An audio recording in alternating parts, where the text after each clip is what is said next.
Coucou les poussins. J'espère que vous allez bien, moi ça va super. As-tu déjà fait ces rêves qui semblent plus vrais que la réalité? Si tu étais incapable de sortir d'un de ces rêves, comment ferais-tu la différence entre le monde du rêve et le monde réel?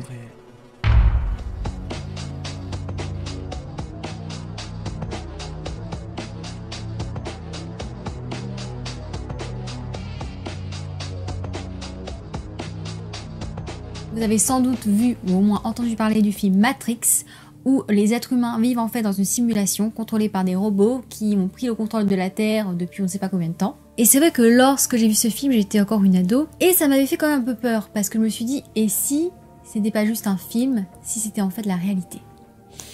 Alors l'hypothèse de simulation, c'est un peu comme les religions, c'est infalsifiable. Ça veut dire que ça ne peut pas être prouvé de manière sûre, mais ça ne peut pas non plus être nié totalement. Ça ne veut pas dire que l'hypothèse de simulation est fausse, ça veut juste dire qu'au jour d'aujourd'hui, on n'a pas encore les technologies et les connaissances nécessaires pour en fait prouver que cette théorie est vraie ou non. Alors déjà, commençons par établir ce qu'est l'hypothèse de simulation, ce que cela signifie et qui est derrière ça. Cette idée est évoquée pour la première fois par le philosophe René Descartes, mais formulée concrètement en 2003 par Nick Bostrom, un physicien, théoricien, philosophe de l'université de Oxford. En 2003, il a publié un article dans lequel il posa comme principe qu'au moins 3 de ces affirmations doivent être vraies. Première affirmation, la maturité technologique ne peut pas être atteinte. L'espèce humaine disparaîtra avant de pouvoir y parvenir. Affirmation numéro 2, la maturité technologique peut être atteinte, mais aucune civilisation l'ayant atteinte ne s'en sert pour créer des simulations de conscience en grand nombre. Affirmation numéro 3, nous sommes presque certains de vivre dans une simulation informatique.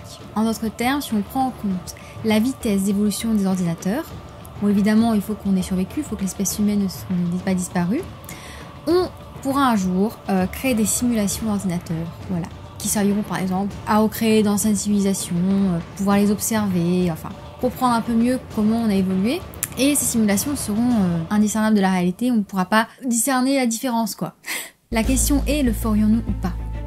Ce qui nous mène à la première raison qui fait que nous pourrions être dans une simulation d'ordinateur. La première raison est donc que nous sommes déjà en train de le faire. Voilà. Les mondes tels que Minecraft, Grand Theft Auto et World of Warcraft sont déjà des espaces virtuels où les gens comme vous et moi peuvent communiquer entre eux. Évidemment à une échelle beaucoup plus petite que l'univers que nous connaissons. Mais ce n'est que le sommet de l'iceberg. Parce qu'il faut savoir qu'il y a des super ordinateurs qui ont été capables de créer des simulations, par exemple d'épidémies, de la création d'univers. Donc voilà, c'est quand même pas mal. Donc c'est pas si difficile d'imaginer un futur où les ordinateurs sont capables de créer des milliards de consciences. Plusieurs séries ont déjà abordé ce sujet, comme la série Black Mirror, dans la saison 4, l'épisode 1, regardez-le. D'ailleurs, ce qui est cool avec Black Mirror, c'est qu'on peut regarder les épisodes n'importe comment, dans n'importe quel ordre, il n'y a pas vraiment de... Voilà, c'est à chaque fois une histoire différente. Donc l'épisode 1 de la saison 4, parfait pour avoir un exemple de simulation, vraiment. Dans la série Doctor Who aussi, la simulation est abordée. Dans la saison 10, l'épisode 7, 8, 9.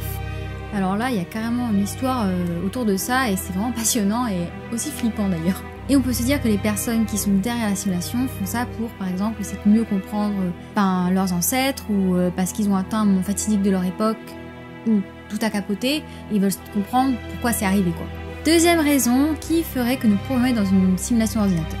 Le paradoxe de Fermi. Enrico Fermi était un grand théoricien et expérimentateur qui s'est posé cette question. Pourquoi semblons-nous être seuls dans l'univers? Grande question que je pense tout le monde s'est posée, parce que vu l'immensité de l'univers, on n'a croisé personne jusqu'à maintenant, et personne n'est venu jusqu'à nous. On n'a pas de preuve que des aliens sont venus sur Terre. Ou alors ils le cachent très bien, mais bon, ça c'est les théories de complot. Mais jusqu'à maintenant, on n'a pas de preuve d'avoir croisé des aliens, des extraterrestres quoi. Les réponses à cette question sont sans fin. Mais il y a une réponse qui apparemment semble la plus logique. Si on a croisé personne dans l'univers, c'est parce qu'en fait, il n'y a personne. On est tout seul. Et pourquoi on est tout seul? Parce qu'on est en fait dans une simulation d'ordinateur. Parce que selon la théorie de Fermi, si les aliens existaient, ils devraient déjà être là. Robert Lanza, qui est un scientifique dans le domaine de la médecine et de la biologie régénérative, il a mis en avant une théorie qui dit que l'univers est créé par notre propre conscience, nos propres connaissances. Cette théorie s'appelle le biocentrisme. Lorsqu'on a pris en photo le champ profond de Hubble, qui a permis en fait de révéler des milliers de galaxies dans une partie de l'univers, qui nous étaient complètement inconnues avant, ces galaxies n'existaient pas jusqu'au moment où on les a découvertes quoi. En clair, l'univers s'étend à mesure qu'on l'observe, parce que nos observations rendent ça réel. Ce qui tend vers le principe anthropique, attention, rentre dans des définitions scientifiques. Attention, ça ne rigole pas. C'est un principe selon lequel les observations de l'univers doivent être compatibles avec la vie consciente qui l'observe. Et attention, il y a 2 types de principes anthropiques. Le principe anthropique fort, selon lequel l'univers doit avoir des lois et des paramètres fondamentaux, afin que des êtres évolués puissent y apparaître à un certain moment. Le principe anthropique faible, selon lequel nous devons prendre en compte que notre position dans l'univers est nécessairement privilégiée, au sens où elle doit être compatible avec l'existence d'une forme de vie évoluée, puisque nous sommes là pour l'observer. L'univers doit être ajusté soit par un programmeur, soit par le programme lui-même, pour que la vie apparaisse et s'interroge sur elle-même, comme le fait de créer plus d'espace et d'univers à mesure que l'on observe. Cet espace est juste vide et sans vie, car il fait partie d'une simulation. 3e raison, bug dans la matrice. Dans le film Matrix, ils décrivent les sentiments de déjà-vu comme des bugs dans la matrice. Une manière de montrer que quelque chose dans la matrice a changé. Et généralement, c'était le signe de quelque chose de pas très positif, quoi. C'était pas bon signe quand vous avez un sentiment de déjà vu. Moi, par exemple, lorsque j'étais ado, il m'est arrivé d'aller à un endroit, voilà, j'y vais, et je passe en voiture, en fait, et je me dis, mais cet endroit, je le connais, je l'ai rêvé avant. Et j'étais jamais venue ici avant, mais j'avais vu dans mon rêve. C'est très bizarre, c'est un sentiment de déjà vu, mais tu sais que c'est pas juste un sentiment de déjà vu, tu sais que tu l'as vu dans ton rêve. C'est vraiment bizarre comme sensation, hein. Autre exemple, vous pensez à quelqu'un et le téléphone sonne. Et c'est cette personne qui répond. Très étrange aussi comme expérience. Ou alors vous regardez à travers la pièce et vous voyez quelqu'un et vous regardez ailleurs et la personne n'est plus là. Alors ces scénarios, ça peut être un hasard ou le fruit de notre imagination.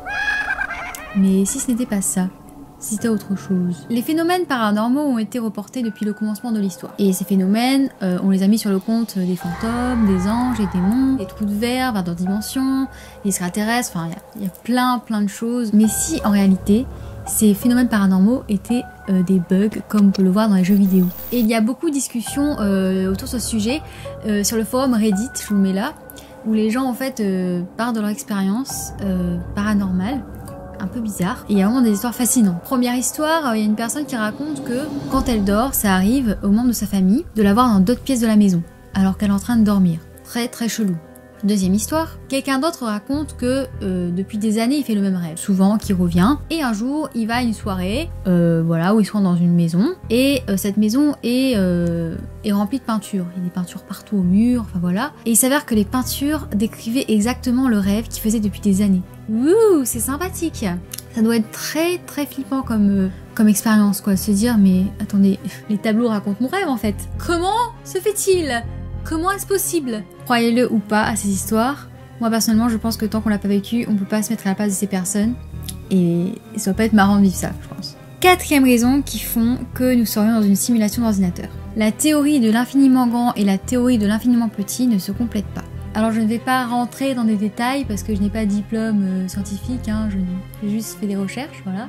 À l'heure actuelle, il existe 2 théories de la physique reconnues par les scientifiques. La première, c'est la théorie de l'infiniment petit. Ça concerne les atomes, les molécules, les microbes, enfin tout ce qui est le plus petit possible, quoi. La deuxième, c'est la théorie de l'infiniment grand.